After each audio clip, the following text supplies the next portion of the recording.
te prie, je te cherche, je te veux, roi de mon cœur. Je te loue, je t'adore. La Bible dit que tu connais la fin de chaque chose avant son commencement. Seigneur, nous nous sommes rassemblés pour te rendre cette culte de grâce, pour tout ce que tu as accompli au milieu de nous. Tu as dit que la chair ne sert de rien, mais c'est l'esprit qui vivifie au Père. Nous voulons monter maintenant, Seigneur, dans le lieu beaucoup plus élevé, dans ta gloire, pour, ô Dieu, te magnifier, te glorifier, te louer, te bénir et dire ce que tu es, et communiquer à ton peuple et ton pensée, Seigneur, par rapport, ô Dieu, à ce temps que nous vivons. Nous voulons positionner notre foi. Nous voulons, ô Dieu, guider notre espérance devant ta parole, telle que tu nous as appris, Seigneur. Que ce soit dans le moment de bonheur ou dans le moment difficile, Seigneur, que nous puissions te faire confiance. Nous te faisons confiance, Jésus. Voilà pourquoi nous sommes ici, pour te rendre cette culte, Seigneur, de grâce. Bénis ces moments merveilleux.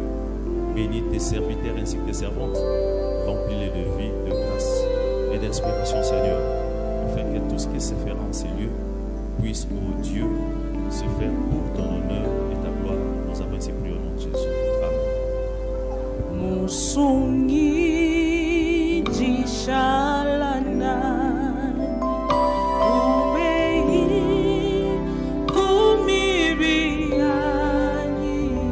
jena byani nebukole shalana ni bawipi musongi jishalana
Nabungisa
Nous acceptons aussi, voilà pourquoi nous venons auprès de vous dans cette vidéo pour célébrer ces cultes mannes pour nous.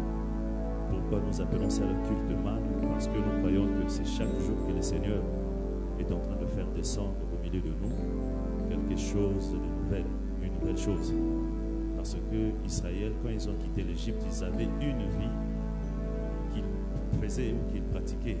Et puis arrivé au désert, il y a eu un autre type de vie qu'ils ont commencé à mener.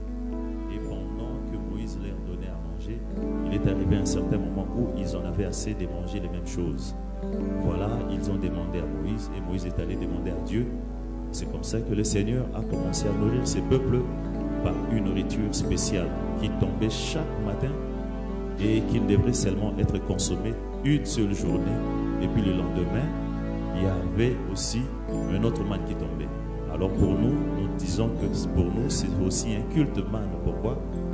Vu qu'il y a les interdictions de célébrer les cultes, et c'est chaque jour que nous faisons des efforts pour vous atteindre, pour vous aider à méditer, pour vous aider à prier, pour ne pas rompre cette chaîne-là de vie de prière que vous aviez accumulée pendant longtemps.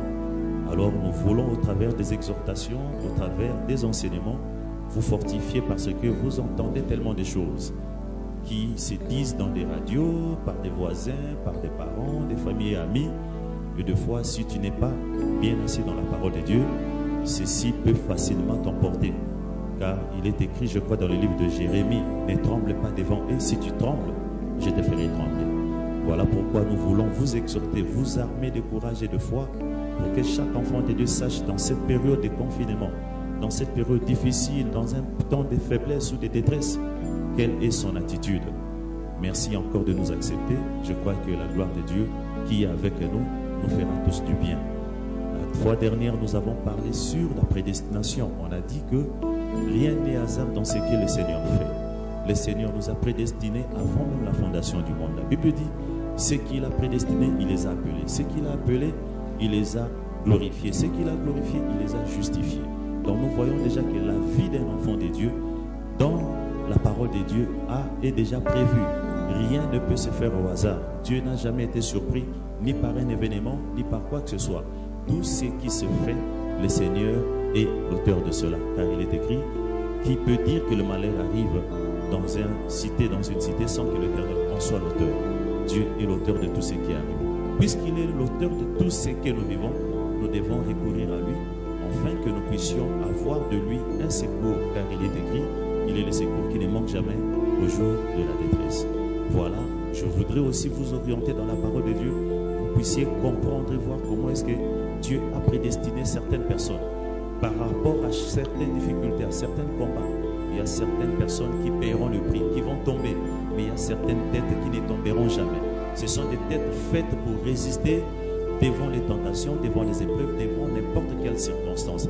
Dieu les a conçus ainsi, des hommes de difficultés, des hommes de douleur, des hommes qui doivent traverser le feu, qui doivent être dans l'eau sans être submergés. Et ce sont des hommes que Dieu a préparés selon son destin. Et je crois que parmi vous qui m'écoutez, vous pouvez peut-être vous découvrir aujourd'hui, ou peut-être vous savez ce que vous êtes. Le plus important, ce n'est pas seulement de connaître, mais le plus important, c'est de confesser, de mettre en pratique. Ainsi, vous serez invincible par rapport à toutes les aléas du monde. Nous lisons dans les livres de Romains, pour la dernière lecture que nous avons lue, et nous allons encore reprendre cela. C'est à partir de là que nous allons commencer notre exhortation de ce matin. Lisons dans le livre de Romains, chapitre 8. Mettons-nous debout pour lire la parole. Romains, chapitre 8, versets 28 à 34. Nous le lisons au nom de Jésus-Christ. Amen. Nous savons du reste que toutes choses concourent au bien de ceux qui aiment Dieu, de ceux qui sont appelés selon son dessein. Car ceux qu'il a connus d'avance, il les a aussi prédestinés à être semblables à l'image de son Fils, afin que son Fils fût le premier-né entre plusieurs frères. Et ceux qu'il a prédestinés, il les a aussi appelés. Et ceux qu'il a appelés, il les a aussi justifiés. Et ceux qu'il a justifiés, il les a aussi glorifiés. Que dirons-nous donc à l'égard de ces choses? Si Dieu est pour nous, qui sera contre nous?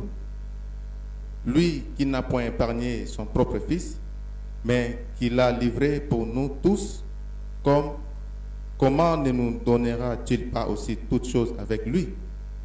Qui accusera les élus de Dieu? C'est Dieu qui justifie. Qui les condamnera? Christ est mort. Bien plus, il est ressuscité, il est à la droite de Dieu et il intercède pour nous. Amen. Que le Seigneur ajoute son esprit dans sa parole. J'ai bien aimé la conclusion de cette lecture. Christ nous a justifiés. Si Dieu est pour nous, qui sera contre nous? J'aimerais pourtant que chacun de vous puisse retenir ces paroles. Et si ça peut vous aider, vous pouvez lire ces versets dans l'entièreté. Vous comprendrez ce que c'est le plan de Dieu. Si Dieu est pour nous, qui sera contre nous? Dieu a livré son propre Fils Jésus-Christ à la mort, afin de nous racheter, afin de nous sauver, afin de nous épargner de tout type de difficultés. Et c'est comme ça que nous nous avons dit que ceux-là qui sont sauvés par Jésus-Christ, c'est ces personnes qu'il a appelées selon son destin. Dieu avait élaboré un plan pour conduire le monde, pour diriger le monde, pour toucher le monde entier. Alors il s'est fait malheureusement, certaines personnes n'ont pas voulu de ce que Dieu a prédisposé pour eux. Et voilà, tout le monde est en train d'évacuer à ses occupations selon que les désirs de sa chair le conduisent. Et voilà que l'homme est allé rencontrer le diable, il est allé rencontrer les difficultés, l'homme est allé libérer les démons que Dieu avait laissés emprisonnés pendant un temps. Et voilà qu'aujourd'hui, ce sont les mêmes choses qui nous tourmentent. Je viens dire ce matin, je viens dire ce soir à un enfant de Dieu que tout ce qui arrive ou tout ce qui s'est fait dans le monde, rien ne peut surprendre Dieu. Dieu, il est l'auteur de tout. Dieu connaît chaque chose. C'est lui-même qui planifie chaque chose. Il est l'omniscient, il est l'omniprésent, il est l'omnipotent. C'est un Dieu qui est partout, à tout moment et à chaque instant, et qui connaît la fin des choses avant même que la chose ne puisse commencer. Alors, si vous avez un tel Dieu dans votre vie, vous ne pouvez pas vous inquiéter face à certaines difficultés. J'ai toujours dit que la peur vient de cette manque de confiance que nous avons en nous et de tous les soutiens que nous avons.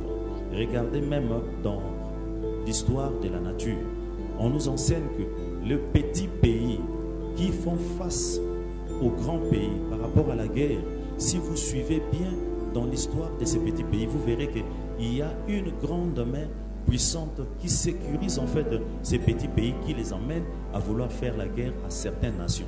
Pourquoi?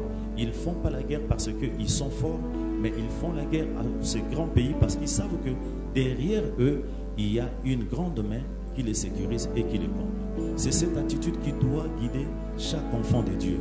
Dieu, quand il est avec toi, il s'appelle le Tout-Puissant parce qu'il en a cette puissance. Il est le Créateur. Parce que même si aujourd'hui quelque chose est détruit, le Seigneur a la possibilité de refaire, de réajuster la chose et de ramener cette chose-là en vie. Voilà pourquoi celui qui est entre ses mains ne peut jamais craindre, comme David dit, le Seigneur qui me garde entre ses mains, je ne craindrai aucun mal. Parce que le Seigneur est celui qui le gardait, c'est lui qui le dirigeait, c'est lui qui le conduisait. Il connaissait la force de son Dieu, il connaissait la puissance de sa parole, il connaissait la puissance de son esprit, il savait la détermination de Dieu. Lorsque Dieu prononce une parole, le Seigneur veille à ce que cette parole-là puisse s'accomplir. Voilà pourquoi nous venons vous dire, vous qui avez écouté beaucoup des hommes, écoutez la radio, vous qui êtes troublés, vous savez aujourd'hui, vous ne savez plus quoi faire parce que vous écoutez tellement des conseils, vous écoutez tellement de réalités autour de vous, ce sont des réalités maintenant qui commencent à vous accabler. Votre foi est en train de vaciller. Et voilà, on vous dit, prenez ceci, buvez cela, faites ceci, ça va t'apporter la guérison ou bien ça va t'humiliser. Aujourd'hui, je vais encore te dire, il y a une seule chose qui peut t'apporter la solution, qui peut t'humiliser. C'est cette parole de Dieu que nous te prêchons aujourd'hui. Je vous avais dit encore qu'il faudrait savoir rencontrer cet homme que Dieu a envoyé de l'heure, avec un message de l'heure, un message adapté avec les circonstances du temps. Je vous prends l'exemple. Aujourd'hui, nous parlons de cette maladie corona. Mais qu'est-ce qu'il faudrait pour que cette maladie soit éradiquée par rapport à la science? Il faudrait chercher des médicaments, des molécules qui peuvent s'adapter, n'est-ce pas, au comportement de ces virus pour essayer d'atténuer sa force et de dissoudre en fait toutes les venins que cette microbe est en train d'emmener en nous. Alors si vous ne pouvez pas trouver un médicament qui peut être compatible à la vie ou au survie de cette virus, ça ne fera rien. Au contraire, ça va augmenter les maladies d'après ce que les médecins sont en train de nous dire. Il faut chercher maintenant un antidote. Et aujourd'hui, dans le monde spirituel, c'est la chose qui se fait. Tu es tourmenté par des démons, tu es tourmenté par des maladies, tu es tourmenté par des problèmes. Sachez que Dieu a prévu un antidote. Et cet antidote-là, c'est le sang que Jésus a versé pour quiconque croit, pour tout celui qui a la volonté, les désirs de le chercher. Dieu ne rejette jamais quelqu'un. Sachez que, j'avais dit l'autre fois, que nous naissons enfants de Dieu. Nous sommes des créatures de Dieu. Dieu, dans son histoire, Dieu a tout planifié. Il avait préparé. C'est là qui croiraient et c'est là qui ne croiraient pas. C'est là qui deviendront ses serviteurs et ses servantes et c'est là qui ne deviendront pas ses serviteurs. Aujourd'hui, nous voyons des choses qui se font dans l'église, des choses difficiles, des choses compliquées. Mais vous pouvez voir, quand vous regardez, vous savez carrément que ce que nous pratiquons dans notre église, c'est interdit dans la parole de Dieu. Mais le pasteur appuie, le pasteur le fait, le pasteur le dit. Mais nous utilisons tous la même Bible. Qu'est-ce qui est à la base de toutes ces choses? C'est l'histoire de la prédestination. Quand quelqu'un est prédestiné par Dieu, il vivra la parole. Il fera des choses que Dieu a faites. Si vous lisez bien dans le livre de Romains chapitre 8, là, la Bible dit, Dieu nous a prédestinés à être semblables à son Fils Jésus-Christ. Cela veut dire quoi? Tout ce qui était la vie de Jésus, tout ce que Jésus a vécu, tout ce que Jésus était, tout ce que Jésus a fait, cela est aussi notre apanage. Nous devons vivre la même vie, nous devons faire la même chose, nous devons avoir le même réflexe que lui avait. Mais aujourd'hui, nous avons des pasteurs, j'ai vu dernièrement sur Internet, nous avons des pasteurs homosexuels qui se marient entre eux. Si nous demandons, est-ce que dans la parole de Dieu, où trouvez-vous cette histoire?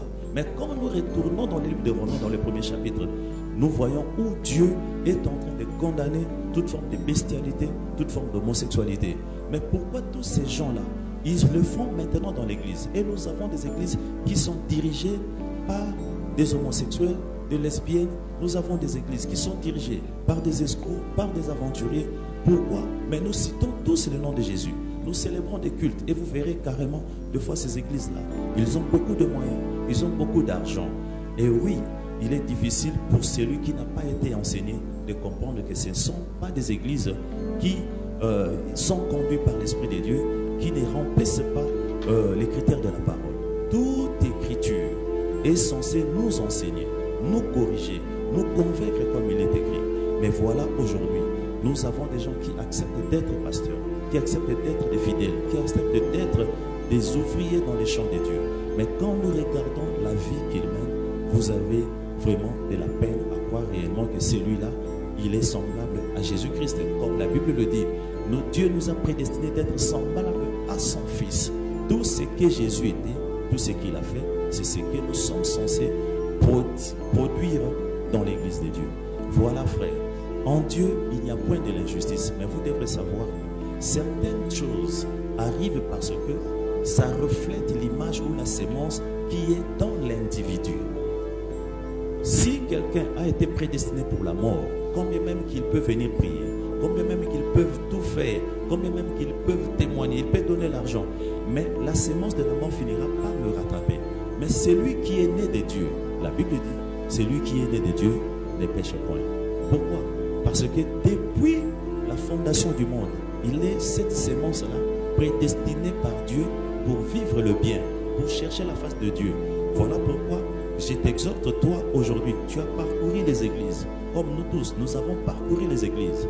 Mais par rapport dans toutes ces églises où nous avions été, nous n'avons jamais trouvé la paix, nous n'avons jamais trouvé la joie. Pourquoi?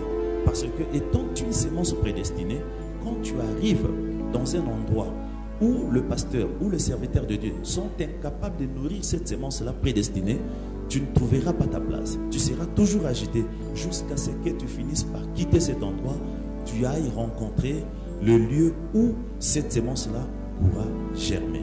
N'est-il pas écrit que Dieu fait grâce à qui il veut? Vous allez me poser la question, vous allez dire, mais non, c'est que Dieu a condamné certaines personnes à mourir dans le péché pour sauver certaines personnes. Évidemment, c'est la parole de Dieu, c'est ce que Dieu a dit. Je pense que nous pouvons découvrir cela dans le livre de Romains, là où Dieu parle de Jacob et d'Ésaïe. Écoutez un peu la pensée et la justice de Dieu que vous appelez la justice de Dieu.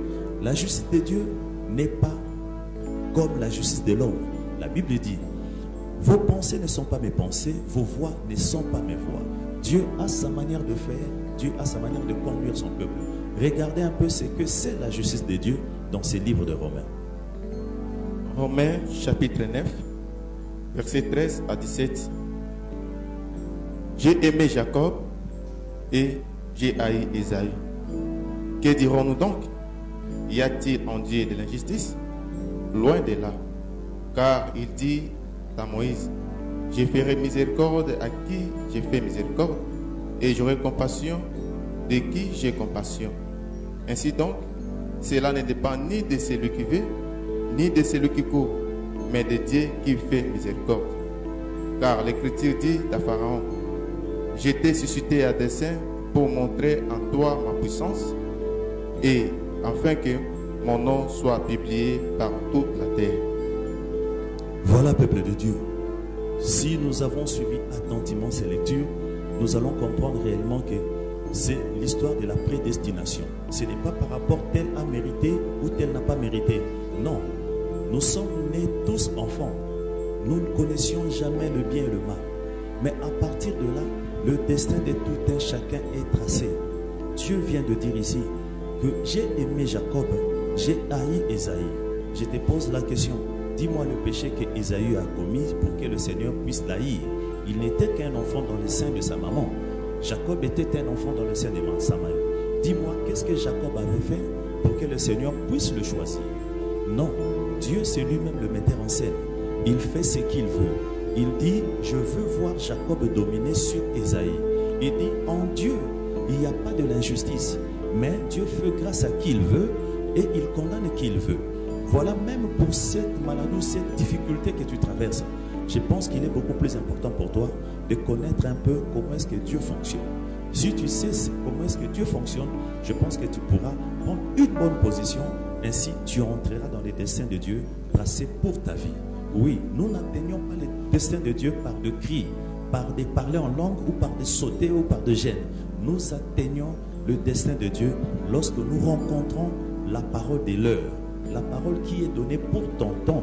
C'est en ce moment-là que tu découvriras le destin que le Seigneur a tracé pour toi. Jacob et Ésaïe, c'était des jumeaux, des enfants dans les ventres d'une mère.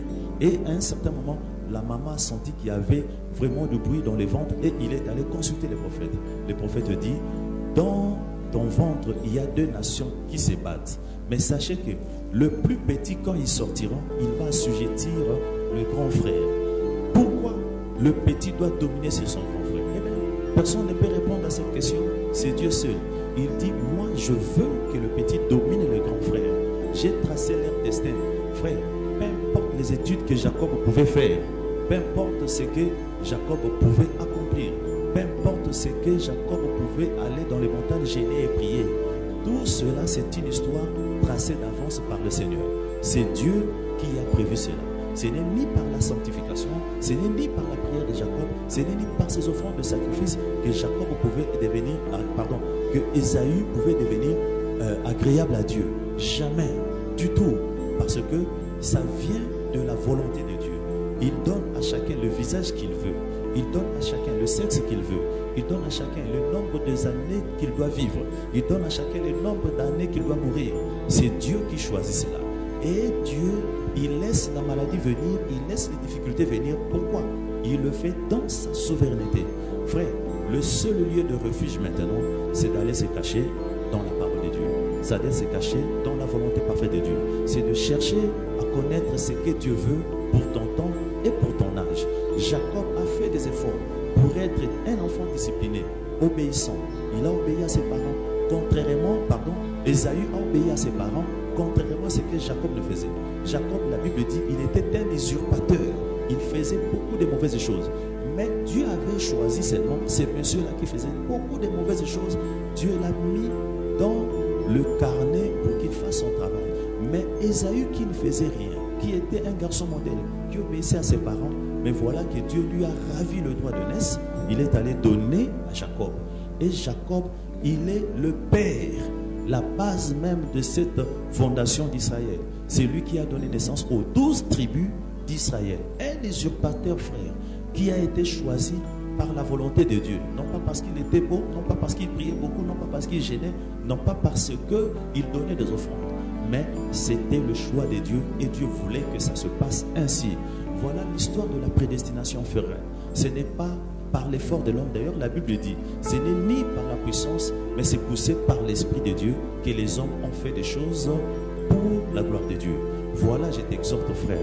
Et aujourd'hui, il y a aussi des messages que Dieu a donnés, non pas parce que les hommes ont crié vers lui, mais parce que Dieu voulait qu'au travers de ces messages, que le peuple qui s'est choisi lui-même puisse marcher dans ce message, puisse le rencontrer dans ce message, puisse vivre avec lui dans ce message. Eh bien, c'est vrai, vous verrez dans des églises, certaines églises se comportaient différemment des autres églises, prêchant une parole différente des autres églises. Pourquoi? Parce que ce sont des églises qui sont prédestinées. C'est l'image de ces deux sémences, Jacob et Ésaïe. Le prophète a toujours dit que c'est l'histoire de deux sémences. Même dans le jardin d'Éden, il y avait deux sémences. Il y avait la sémence d'Adam, et la sémence d'Abel et la sémence de Caïn. Et voilà, nous avons la même sémence, la sémence de Jacob et la sémence d'Ésaïe. Aujourd'hui, si tu fais partie de cette sémence de Jacob, sachez que ta vie est prédestinée et le Seigneur va te conduire tel qu'il le veut. Dieu dit ceci dans le livre de Romains. Voilà, Pharaon, je l'ai suscité à dessein. Pourquoi? Pour faire éclater la gloire de Dieu. Je veux vous expliquer d'une manière terre à terre. C'est-à-dire, Dieu crée Moïse, Dieu a créé Pharaon. Dieu dit, entre ces deux individus, ils doivent tous être des leaders. Il faudrait qu'ils conduisent des hommes. Il faudrait qu'ils conduisent des peuples. Je veux faire tout pour que Pharaon devienne chef des nations, qu'il conduise, qu'il soit puissant. Et je ferai aussi en sorte que Moïse naisse dans une famille pour que Moïse, à un certain moment, après, pendant le règne de Pharaon, que Moïse vienne pour contrecarrer sa force et les détruire. Voilà, Dieu a planifié cela. Personne entre Pharaon et Moïse ne savait. Et ils vivaient tous les jours dans une famille, ils étaient formés jusqu'à ce que le moment de la démonstration de la puissance était venu. Dieu opposa Pharaon et Moïse. Les deux, ils étaient des innocents. Mais ils ne savaient pas déjà que dans la chambre noire, Dieu avait déjà préparé toute leur vie. Tout ce qu'ils exécutaient, c'était déjà un combat en différé. Je sais que vous savez ce que ça veut dire. Alors, Dieu dit, Pharaon, tu vas tuer d'abord les enfants d'Israël, tu vas les frapper, tu vas les menacer, tu vas faire des choses. Tu vas faire cela pendant 400 ans. Toute ta tribu va assujettir les enfants d'Israël pendant 400 ans. Regardez un peu les tableaux que Dieu nous donne. Il envoie les autres dans les punitions, il envoie les autres dans la mort, il envoie les autres être maltraités, il envoie les autres être frappés. Et pendant 400 ans, Dieu était là, il croisait les bras. Et pensez-vous que pendant les 400 ans là, les enfants d'Israël ne priaient pas? Ils priaient, ils gênaient. Puisque c'est la nation de Dieu, c'est le peuple de Dieu, ils faisaient tout. Mais Dieu, puisqu'il avait dit, après 400 ans, Dieu a attendu, pleuré, prié, dormez, réveillez-vous. Dieu, il n'écoutait pas les prières. Dieu, il attendait que le nombre d'années puisse s'achever 400 ans.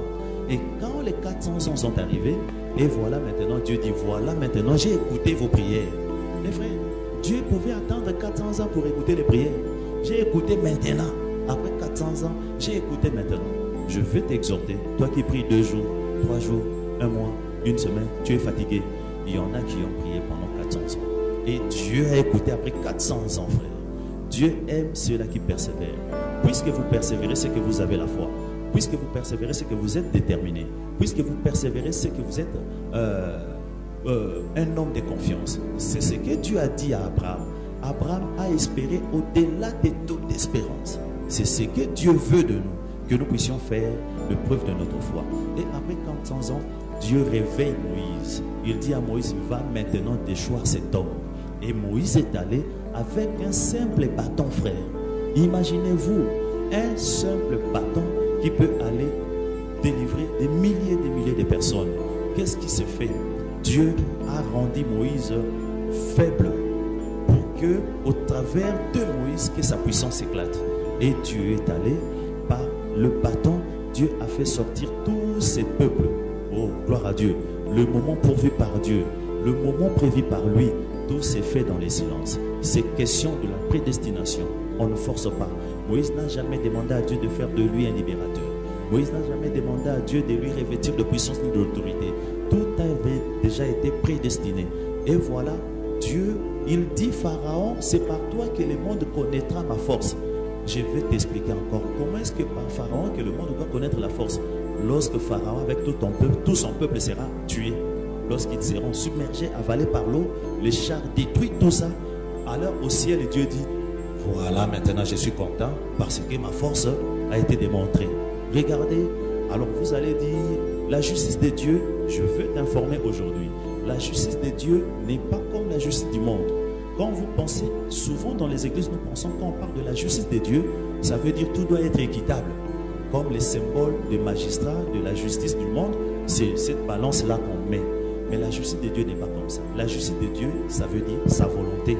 C'est que lui, il veut. Peu importe les penchants, ou gagner ou perdre, là où sa volonté se penche, c'est ça sa justice. J'ai aimé Jacob, j'ai haï Esaïe. C'est ça sa justice. J'ai aimé Moïse et j'ai tué Pharaon. C'est ça sa justice. Il voulait que ça soit ainsi. Il ne peut répondre à personne, mais tout ce qu'il veut, que le monde entier puisse s'agenouiller et chercher sa face, le supplier, l'élever, lui dire Seigneur, tu es plus élevé, tu es le plus puissant, tu es le glorieux. Nous ne pouvons pas lutter avec toi. Nous ne pouvons pas non plus te tourner le dos. Peu importe ce que nous pouvons chercher à faire, Seigneur, tu nous retrouveras toujours. Regardez quelqu'un qui voulait lutter contre la justice de Dieu, c'est Jonas encore. Il a fui, Dieu l'envoie quelque part, Jonas fuit. Et à cause de Jonas, qu'est-ce qui s'est passé? Dieu a failli tuer tout cet équipage qui naviguait dans les bateaux à cause d'un seul homme qui fuyait la face de Dieu. Et lorsqu'on a détecté que Jonas c'est lui le problème, on a jeté dans l'eau et tout était calme. Je vous dis aujourd'hui, comme j'ai suivi à la radio, quelqu'un disait, pour que ces pays changent, il faudrait que tous les hommes de Dieu se répandent. Il faudrait que nous fassions. Écoutez frère, Dieu n'aime pas l'écuménisme. Dieu n'aime pas l'écuménisme. La foi est individuelle, frère. Le monde, même si vous vous réunissez tous les serviteurs de Dieu, vous priez, rien ne viendra. Parce qu'il y a des choses difficiles qui doivent se faire pour que le Seigneur appelle les élus.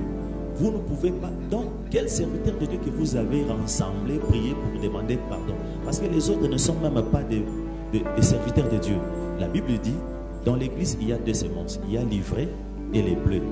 Mais comment est-ce que sauras-tu que les serviteurs de Dieu qui viennent prier avec nous pour demander pardon à Dieu, il est l'ivraie ou il est le bleu? C'est au travers des œuvres. Moi, je crois que si tu as la foi et tu veux que Dieu puisse changer les choses, consulte Josué. Quand Dieu est allé voir Josué, il est allé voir un individu. Il a donné à Josué la mission de conduire tous les peuples. Dieu ne travaille pas avec une équipe. Dieu travaille avec une seule personne. C'est le Dieu d'individu. Quand il voulait sauver les enfants d'Israël, Dieu n'est pas allé consulter tous les sacrificateurs d'Israël. Non, non, non. Dieu n'a pas appelé tous les sacrificateurs qu'il mette à... Non, Dieu choisit un homme. Il appelle cet homme, Dieu lui parle et il vous envoie cet homme. Je vous dis, aujourd'hui les problèmes, toutes ces difficultés que nous avons, parce que les gens refusent de reconnaître un homme. Ce n'est même pas Dieu. Dieu vous criez son nom tous les jours. Mais lorsque vous refusez, c'est que Dieu vous envoie. C'est que Dieu vous donne, par le moyen de quel Dieu a donné la clé pour que vous soyez sauvés. Vous avez des problèmes avec Dieu. Je vous donne encore un exemple. Samuel. Dieu a établi Samuel pour qu'il soit juge et roi en Israël. Qu'est-ce que le peuple a fait? Quand il regardait à gauche, à droite, il voyait les autres nations avec le roi, tout ça. Ils sont allés réclamer à Samuel. Dis à ton Dieu de nous donner un roi. Nous voulons avoir un roi pour qui nous allons donner nos offrandes, nous allons regarder, il doit nous conduire. Samuel étant le prophète, il savait déjà que quand ces peuples veulent un roi dans la chair, c'est qu'ils ne veulent plus de Dieu. Et pourtant, Dieu a toujours voulu être le roi, le juge et le prophète en Israël. Il établissait seulement des gens qui le représentaient. Quand ils ont rejeté Samuel, il dit cherchez-nous un roi. Samuel est allé prier, il est allé dire à Dieu, Seigneur, il demande un roi. Samuel pleurait parce qu'il connaissait les conséquences qui viendront. Dieu lui dit, Samuel, sois calme. Ils ne t'ont pas rejeté, mais ils m'ont rejeté. Ils ne t'ont pas rejeté, ils m'ont rejeté. Le problème aujourd'hui, reconnaissez le message du temps que Dieu vous envoyait. Reconnaissez les envoyés de l'heure, la tranquillité. Parce que il est question de la prédestination. Dieu a tout prévu, Dieu a tout préparé. Si vous n'entrez pas dans sa vision, vous n'allez pas marcher. Je vous pose la question. Il y avait Jacob, il y avait Abel et Caïn. Qui avait dit à ses enfants, il fallait aller offrir à Dieu? Le prophète nous enseigne, il dit, en ces moments-là, ils utilisaient la Bible des astres, les astres, voilà. La Bible des astres. Qui avait dit à Caïn que Dieu aime le fruit? Qui avait dit à Abel que Dieu aime les sangs? Mais chacun conduit par son dessein. Il est parti. Abel, il avait le dessein de Dieu. Il avait la sémence de Dieu. Même si vous ne l'enseignez pas, la parole que Dieu a mis en lui, cette parole est en train de crier et de l'enseigner. Et il est parti offrir à Dieu. Quand il a offert à Dieu, Dieu a agréé son offrande. Mais regardez, c'est lui qui n'est pas né selon les desseins de Dieu. Il a pris le fruit de la terre. Il est allé donner à Dieu. Mais le fruit, nous en mangeons aujourd'hui. Même les médecins nous recommandent de manger le fruit. Mais pourquoi Dieu a refusé? Parce que Dieu savait qu'il n'allait pas sauver le monde par le fruit, qu'il allait sauver le monde au travers du sang. Alors, lui, n'ayant pas la révélation, il a pris, il est allé donner à Dieu. Écoutez frère, il y a des églises, il y a la foi, vous donnez vos argents, vous donnez, vous construisez, vous faites tout. Mais ça sera beaucoup plus difficile lorsque votre offrande ne rencontre pas la volonté parfaite de Dieu. Sachez que vous perdez votre temps. Voilà pourquoi le Seigneur Jésus a dit, certains diront, Seigneur, n'avions-nous pas guéri les malades en ton nom, chassé les démons, donné en ton nom? Il vous dira, allez loin, je ne vous ai point connu. Alors, si Dieu ne vous a point connu, c'est parce que vous n'avez pas marché dans sa volonté parfaite. Aujourd'hui, la volonté de Dieu, c'est de connaître le message de l'heure, de connaître le prophète de son temps, de connaître la volonté de l'heure. Alors, c'est comme ça que Dieu avait accepté l'offrande d'Abel, parce que Abel, il était la sémence de Dieu. L'Esprit de Dieu criait en lui. L'Esprit de Dieu l'emmenait à faire des choses que Dieu voulait. Voilà aujourd'hui les enfants de Dieu.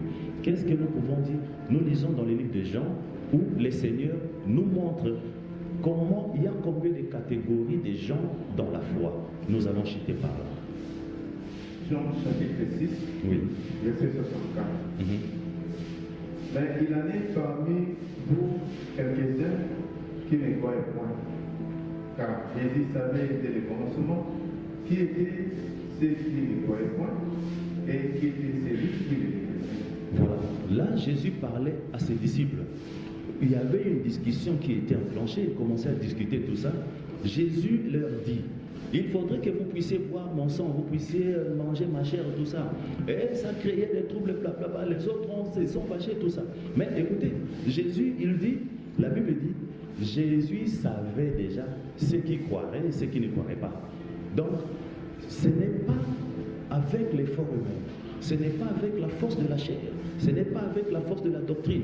Voilà pourquoi nous vous disons, on n'apprend pas Dieu à l'école, mais on connaît Dieu par la révélation. Lorsque vous avez l'esprit de la révélation, même si on ne vous enseigne pas, vous saurez quand même que par le bon sens, que cette histoire, elle est mauvaise. Cette chose, c'est pas correct. Voilà pourquoi nous faisons beaucoup de choses en cachette. Pourquoi? Qui vous enseigne? Parce que nous avons la loi de Dieu même dans notre cœur, que Dieu a déjà écrit au-dedans de nous. Voilà, peuple de Dieu. Même par rapport à cet événement, Dieu sait ceux-là qui mourront et ceux-là qui ne mourront pas. Dieu sait ceux-là qui croiront et ceux-là qui ne croiront pas. Voilà pourquoi nous venons vous réveiller. Tout ce qui se passe autour de vous ne doit pas vous perturber. Ça doit d'abord, pour les enfants de Dieu, vous armer de courage, vous armer de la foi, de la détermination, afin que vous puissiez dire, aujourd'hui, tout ce que j'ai reçu de Dieu, c'est le sang de Jésus. C'est sa force qui me purifie, c'est sa force qui me rajeunit, c'est sa force qui me fait vivifier. Frère, vous traverserez devant n'importe quelle situation et vous ne serez jamais atteint. Et vous ne serez jamais fatigué. Vous ne connaîtrez jamais alors des échecs. Pourquoi? Parce que vous avez celui qui connaît la fin de toutes choses avant son commencement.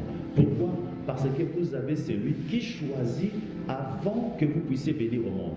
Regardez, il a dit au prophète, je crois, Jérémie, il dit, excusez-moi, j'ai oublié, il dit, je te connaissais depuis le sein de ta mère. Je t'avais établi prophète. Écoutez, frère, ce n'est pas les prophètes des Congo, de Kinshasa, où aujourd'hui nous ne savons pas. Lorsque son papa mort, après quelque temps, on fait de lui prophète. On dit c'est lui, il est ressuscité, il est venu, des prophètes et des circonstances. Et lorsqu'il y a un événement qui se produit, on vous ment. Voilà, tel avait dit ça, papa avait... Écoutez, nous avons des prophéties qui sont vieilles de 2000 ans, de 3000 ans. Nous avons des prophéties qui sont vieilles de 40 ans, de 50 ans. Le coronavirus et toutes ces choses, frère, chez nous, on avait déjà dit, le prophète avait parlé. Tout le monde était déjà préparé pour ça. Dieu a mis son sceau, Dieu a mis les vaccins au sein de ceux-là qui croient. Voilà, vous cherchez que Dieu puisse venir vous guérir. Oh, mais quand Dieu passait dans les maisons pour inoculer les vaccins à ceux-là qui croyaient en lui pour qu'ils puissent être sauvés dans des temps comme pareil, vous ne voulez pas croire la parole. Voilà, aujourd'hui, vous voulez lancer le défi à Dieu. Vous, les pasteurs, vous cherchez la guérison. Où est maintenant?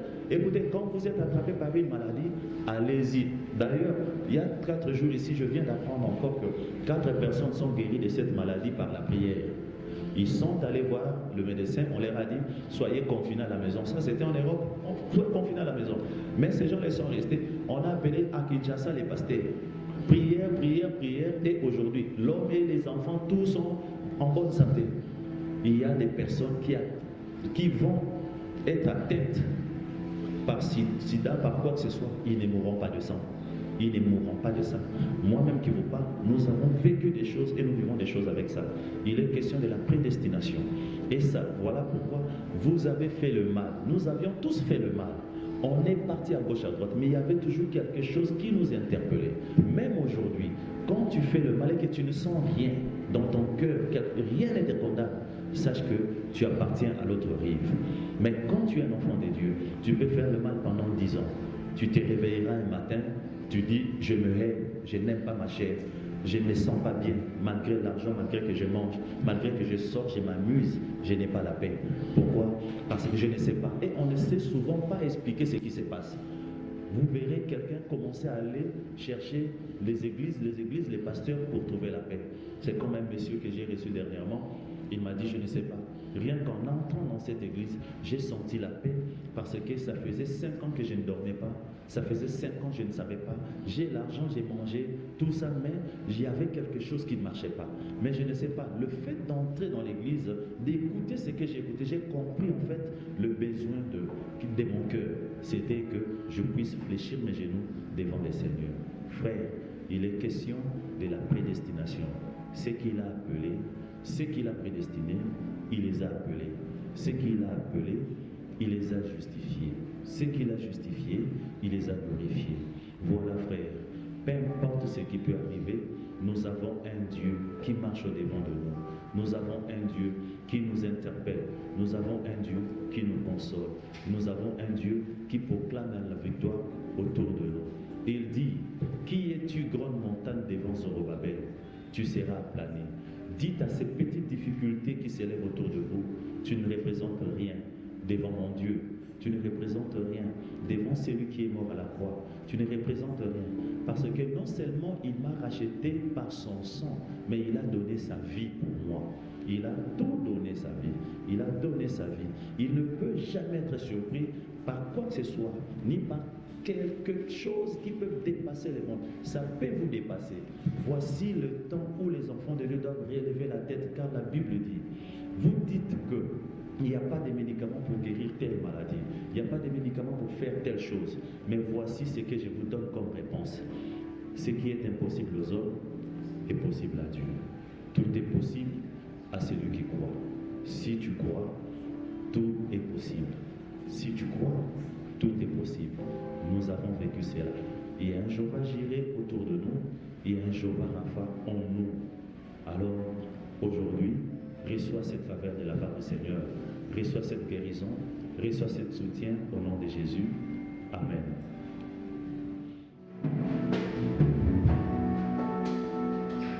Voici la fin de mes souffrances, parce qu'en Jésus, je suis sauvé. J'ai la victoire sur tout ce monde. Un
Dieu soit loué. Il mérite que nous puissions lui dire merci, c'est Jésus. Nous allons clôturer par cette petite prière parce que Jésus avait déjà prié pour des moments difficiles. Tu vas lui dire merci pour ces flèches qui ne t'atteindront jamais.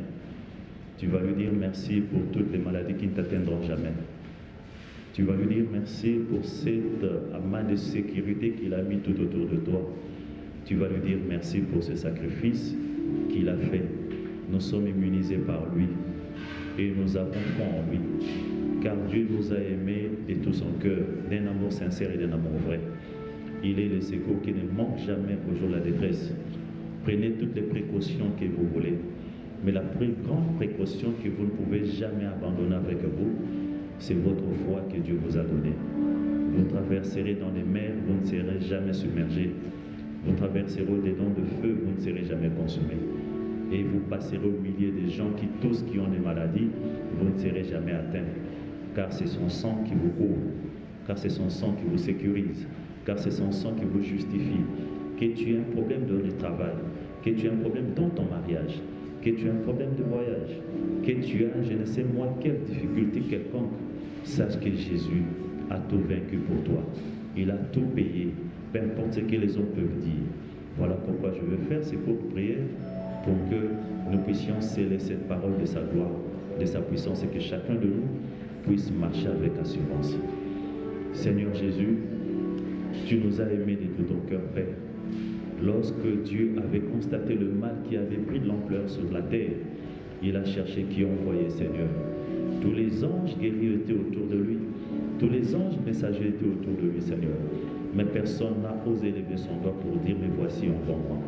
Mais Seigneur Jésus, par l'amour que tu éprouves pour la chair humaine, par l'amour que tu éprouves pour le pécheur et non pour le péché, Seigneur, tu as dit à Dieu, mais voici, envoie-moi.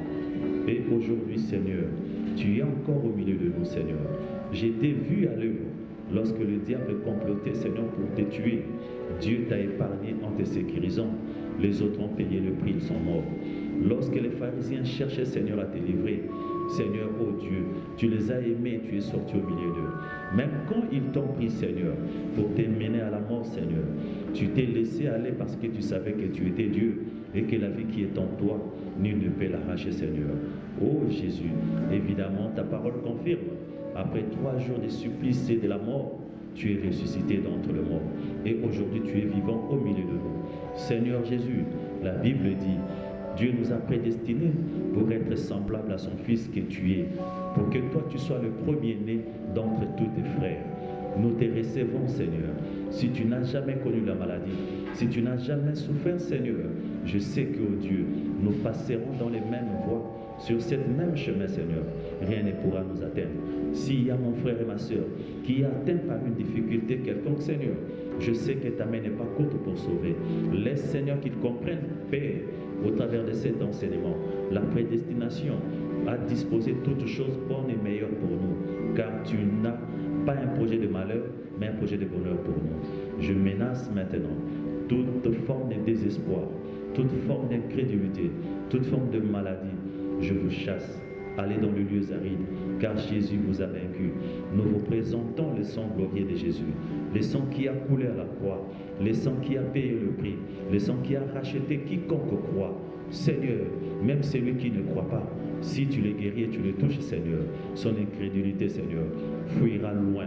Permets, Seigneur, oh Dieu, que nous puissions devenir nous-mêmes incrédules face à notre incrédulité, Seigneur, que nous croyons ferme, Père, parce que tu nous donnes et tu fais tout ce que tu veux. Seigneur, tu nous as suscité à dessein, Seigneur, afin que ta gloire puisse être vue dans ce monde. Et je sais, au travers de ces quelques écritures, au travers de quelques exhortations, Seigneur, tu visites ton peuple, qu'il soit béni, qu'il soit franchi, qu'il soit délivré, au nom puissant de notre Seigneur Jésus-Christ. Amen. Voilà, nous vous disons merci, vous qui nous avez suivis. Si vous vous êtes senti réconforté, édifié, vous pouvez toujours nous écrire, vous pouvez toujours nous faire vos suggestions et nous allons davantage améliorer. Mais je crois que nous faisons de notre effort pour vous apporter la vie au moyen du média que le Seigneur a disponibilisé. Oui, vous étiez nombreux à nous demander de vous faire des vidéos, de vous envoyer des vidéos. Vous qui croyez à cette parole que nous prêchons, vous qui croyez aux paroles de l'heure et aux messagers de l'heure, et sachez que le Seigneur est avec vous. Partout où vous êtes en sécurité, car vous êtes des aiglons. La maman aigle est au-dessus de vous. Il vous couvre de ses ailes. En fait, aucun danger ne puisse vous atteindre. Voilà, nous attendons vos commentaires. Suivez, communiquez aux autres, et le Seigneur vous fera du bien pour le reste de vos vies. Au nom de Jésus. Amen.